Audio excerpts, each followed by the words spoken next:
Dan Campbell. Yet to win a road game. Yeah. On the road, going to visit Chicago Bears, who really the last few weeks have been flying on offense. Justin Fields has been a menace, coming off a week where he set and broke Michael Vick's old record. Jeff, he poses a problem. Justin Fields is a threat, and you've seen glimpses of it this year when the Lions play against a quarterback that can move. It hasn't ended well. Just this year. If you could only go on this year. What do they have to do to stop him? Are you going to play the spy? Because Calvin Shepard doesn't believe in it. Yeah, I guess he doesn't. You got to contain him. You got to, especially with these guys early in the season, you saw against Jalen Hurts, them just fill their gap responsibility. That's something you can't go. You can't go past the quarterback, especially against Justin Fields. Because if you watch last game, Justin could break off for a 60-yard run, for a 60-yard touchdown. He has explosive speed. He's essentially a third-string running back for the Chicago Bears. And not even just what he can do with his legs, but the last 3 games, he has 104.7 passer rating.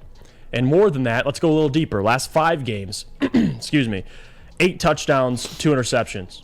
Over 400 yards rushing, 3 touchdowns. I think he has 600 yards, over 600 yards on the season through 8 games. I mean, clearly he's a threat. It's a big test for this defensive line. And again, week 1, it's Aiden's first game. You don't have Pascal. Again, terrible job what they did trying to contain Jalen. But now we're 8 games in. We'll see how much they've learned, how much they're going to be able to adjust. They are at home. It's at Soldier Field. And Justin Fields, he's a little bigger than Jalen Hurts too. Like physically, he's a little taller, a little stronger. And again, with what the Bears have been doing lately, getting Justin Fields out of the pocket and allowing him kind of scripting up quarterback runs, it's a dangerous offense. Like they're averaging 30 over the last couple games, and it's a big test for these guys. But the biggest thing the Lions have going for them is going into this game truly believing you can win, right? Like compared to earlier in the year, you just came off beating Aaron Rodgers, holding him to 9 points. Yes, they gave up a ton of yards, but they picked him off 3 times, and he played terrible. I think Aaron had a 50 quarterback rating, something like that. That's the confidence that's going to bode well for them heading into Chicago. Now, it is on the road, and if we know historically with Dan Campbell, they have not been able to win on the road. But they have played the Bears close. And it wasn't with Justin Fields. It was with Andy Dalton last year for one of those games. But still, they're going to have to contain Justin Fields and do a good job. Hopefully you get Kirby Joseph to play. That's going to be a big deal.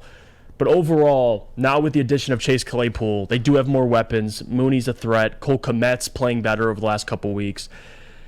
Say what you want about the Bears, especially at Soldier Field. I've said I think they'll split with the Bears, and I'm not going to give away my score prediction, but they're really going to have to do a good job, an excellent job containing him. And if anything, Aaron Glenn got the game ball last week. We'll see what kind of job they do scheming up something for Justin Fields. I mean, those guys got to be disciplined at him, and that's something we haven't seen a ton of from this defensive line, but discipline is going to be key with Justin Fields. If you over-pursuit, he's going to punish you. Like when I was at the Dolphins game, when they were at 3rd and long, 3rd and 8, whatever it was, Tua did have that threat with his legs, but they were converting these 3rd and longs with Tyreek and with Jalen Waddle. The difference is Justin Fields can do that with his legs. And if you watch the Dallas game, he did that a couple times on 3rd and long. So again, it's not about getting him to 3rd down. It's about getting this offense completely off the field, and we'll see if the Lions can do it. It's a big game for Aaron Glenn. See what he can do. Here, let's just compare and contrast a little bit, all right? Give me the key differences between Justin Fields and then Tua and Hurts. I think he's faster, to be honest with you. I think he 4.4 at the combine, so he's faster. So he's a better runner. He's bigger. Okay. Is he a better thrower of the football? No, not. Okay. I wouldn't say compared to those 2 quarterbacks. And that is where I'm just going to draw a hard line in the sand. Make Justin Fields beat you with his arm at home. It's that simple. Don't let him go for 10 and $150, right? Don't let him set up red zone opportunities where they can deceive you and throw 2 touchdowns to Cole Kmet like they did the other week, right? So you have to play this very strategically. You have to allow Fields to get into 3rd and 7, 3rd and 8, 3rd and long situations. And if you're able to do that, you cannot break your containment. You cannot be undisciplined. No. Because if you are, he will make you pay for it. And if you're able to keep your discipline, Justin Fields has not shown he can win you a game throwing the ball. Now, I know that is the common knock on most mobile quarterbacks, but Jalen Hurts ripped you apart with A.J. Brown, right? He did, yeah. Tua ripped you apart with Tyreek Hill and Jalen Waddle. That is a fact. Am I nervous? Should I be scared of Aniquius St. Brown and Darnell Mooney and Cole Kmet? Chase Claypool? Not as much as those guys, no. Not necessarily, no. I think it's a favorable matchup for Detroit. The biggest question mark is, can you stop Justin Fields? Mm-hmm. And Miami didn't. And the teams prior to Miami haven't. And he's been on an absolute tear. But the key difference between Fields and then the group of Tua and Hurts. Tua and Hurts are pass-first quarterbacks. To me, Justin Fields is a run-first quarterback. Designed runs. How are we going to get him out in the open space? And again, attributing to head coaching. You see Brian Dable doing this with Daniel Jones out in New York. Simplifying the game, right? Getting him out of the pocket, on his feet where Daniel Jones likes to be, and having him make a few decisions. Underneath, intermediate, over-the-top, deep shot, or I'm just going to run out or throw it away. Yep. Very simple. Yep. I don't have to worry about protection. I don't have to worry about picking up the blitz. I don't have to worry about the safeties. It's all in front of me. I'm out on my feet. Bears have been doing that with Justin Fields the last few weeks, and they have been crushing teams. Darnell Mooney's been really a big play hitter downfield lately, and that's where Jeff Okudah, Will Harris, Kirby Joseph. I think that's where Kirby Joseph is going to do a hell of a job this weekend, and that's in preventing any deep shots they may take with a Claypool or a Mooney. So again, I think the way to play this game out is make Justin Fields beat you with his arm. And if he does, that's a tough pill to swallow, but you have to swallow it. Because you do not want to lose because you couldn't contain a guy that you knew wanted to beat you with his legs. Fair? I think another point of that, too, is although the Bears are second in the NFL currently in sacks given up, I think Jerry Jacobs kind of spoke on this as well this week. You got to not only contain him and keep him in the pocket, but make him go, like you said, everything you just said, allow him to go through his progressions. Don't allow him to have the freedom to escape the pocket and make plays, extend plays. Because with Justin Fields, especially last week with Derek Barnes and what he was able to do, I want to see a lot more of that. Just let Derek Barnes run wild. Let him get after the quarterback. Because essentially, if they're in passing situations, if it's 3rd and 10 or whatever, 3rd and 15, 3rd and 8, dare I say, you want to keep him in the pocket, and you need Aiden, you need Pascal. Hopefully, I don't know if Charles Harris is going to be playing. I have to double-check that. But pressure is going to be important because you have to get after this quarterback. This offensive line is abysmal. They can't run the ball that effectively. Yes, Justin Fields is a hell of a runner, but they struggle to protect him. So it's a big test for this defensive line, and I'm looking at Aiden Hutchinson. Like, you're drafted number 2 overall. I think he's been playing well this year overall. What can he do against the Bears? It's a divisional opponent. It's going to be a physical matchup. This is an opportunity for him to wreck the game, right? And he did this against Dallas. He did it against the Commanders.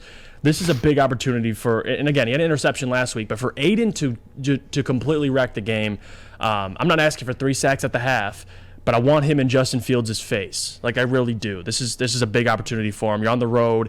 Team has a chance to win their first road game. And with this offensive line the Bears have and how many sacks they've given up on the year, it's completely realistic. And this is a defensive front for the Bears on the defensive side of the ball that has lost Robert Quinn and Roquan Smith. You have, again, it is a very good opportunity. And you want to talk about a game that probably hits the over this weekend? You're looking at the Bears versus the Lions. The Lions will struggle to contain Justin Fields. Now, it's can they limit him? You're not going to stop him. And I've seen a few of you bring up last year's Ravens game, right? Lamar Jackson. They are quite similar. But the problem with Fields is a lot of his are off-the-cuff scrambles, not necessarily designed RPOs like Lamar gets out in Baltimore. Right. So, different situation, but the same concept. Stop the quarterback from beating you with his legs. Make him beat you with his arm.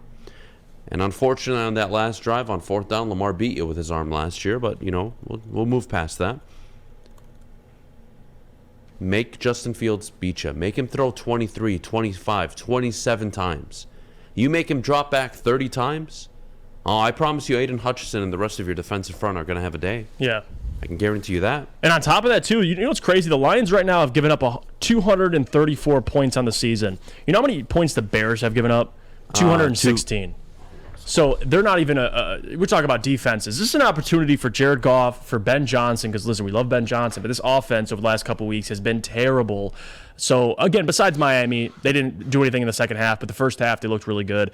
This is a big opportunity for them this week. I know it's on the road, and historically so far this season they haven't played their best on the road, but there's no excuses. Like Jared's coming off a couple patchy performances, rough performances. This is a game for him and this offense. Hopefully Swift is a little more healthier. Amon-Ra St. Brown, hopefully he can get back to his original form. Chicago has a pretty good secondary. They're young. Kyler Gordon, Jalen Johnson, Brisker, Eddie Jackson. Eddie Jackson has 4 picks on the year, by the way. So they got a secondary. But this is an opportunity for this offense. Run the football. You mentioned Jared Goff, right?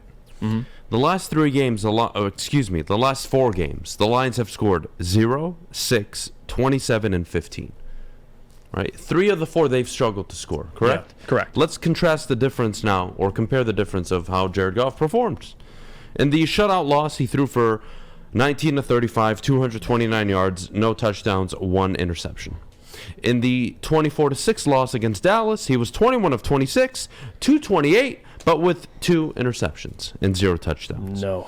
Against Miami, when the team put up 27 points, solid. He was 27 to 37, 320 yards, 1 touchdown. Oh, key stat, 0 interceptions. And then last week against Green Bay, they only scored 15 points. They struggle, 14 to 26, 137 yards, 2 touchdown passes, 1 interception. That has been his Achilles heel all year. When he started the year and the team was flying on offense the first 4 games of the year, he had 11 touchdowns and 3 interceptions in his first 4 games. Since then, he has had 3 touchdowns and 4 interceptions, along with 3 fumbles. You want to talk about Ben Johnson? You want to talk about the offense? It starts with the quarterback. Execute. Be better. You can't go, 2 of your last 4 games completing just under 54%?